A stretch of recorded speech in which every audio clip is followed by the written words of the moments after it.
Здравейте, удаци! Днес реших да ви покажа много лесни палачинки. Ще се научим как да правим бананени палачинки. За целта са ни нужни 2 яйца, банан, канелата и овесените ядки са по желание.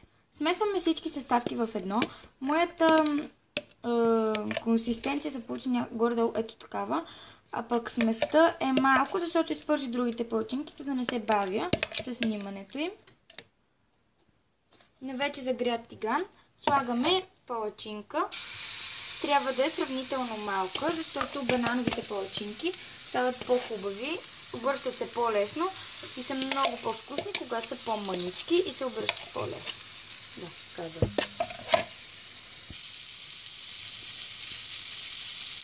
Обръщаме палачинката горе-долу, като стане ето толкова кафява.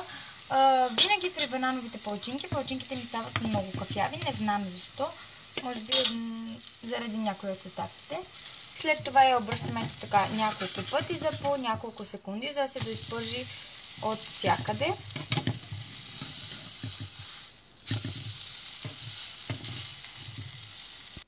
Готовите палачинки се сервират в чинийка.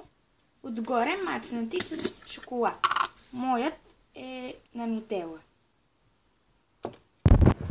Както всички знаем, бананът си върви с шоколадът и се получава страхотна двойка.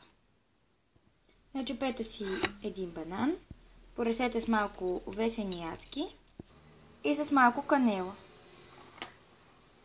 Приятен апетит! Ако харесвате видеото ми или ако харесвате видеята, които аз правя, може да дадете палец нагоре и да се абонирате за каналът ми. Чао!